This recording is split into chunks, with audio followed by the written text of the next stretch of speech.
नमस्कार दर्शक बंधु एबे राशन कार्ड को नहीं ओडिशार मुख्यमंत्री जारी कले आउ एक बड़ घोषणा तेबे आसिला राज्य रे राशन कार्ड धारी मोहन चरण माझी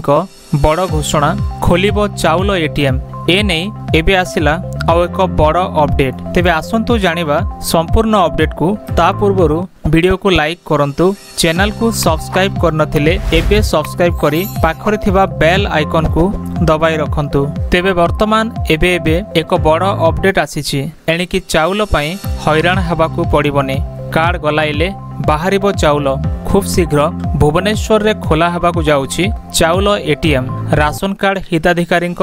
एही चाउल एटीएम खोलिबो हिताधिकारी को दियाजिबो स्वतंत्र कार्ड जहा द्वारा सेमाने सुविधा और सहजरे चाउल उठाई पारिबे केवल मेसिन रे कार्ड गलाइले आपे आपे बाहरिबो चाउल आगामी सप्ताहक मध्यरे भुवनेश्वर रे एहा आरंभ कराजिबा नै मुख्यमंत्री मोहन चरण माझी करिसंती बड़ घोषणा परवर्ती समय रे राज्यर सबु जिल्ला रे खोला जिवो चाउल एटीएम ए नै सूचना देइछंती खाद्य जोगाण मंत्री कृष्ण चंद्र पात्र तेबे ओडिशा पई एहा होयतो नुआ होइथै पारे किंतु पूर्वरु अनेक राज्य रे एही सुविधा करा जायछि वास्तव रे देखियाकू गले राशन दुकान रे मात्राधिक गहली हेउथिबारु लोके विभिन्न प्रकार समस्यार सम्मुखीन हुअंती चाउल मेसिन लगा जिबा परे लोके सामान्य आश्वस्ति पाई परिबे बोली आशा करा जाउछि तेबे दर्शक बंधु एमिते लेटेस्ट अपडेट रो नुआ नुआ खबर जानिया पई हम वीडियो को लाइक करंतु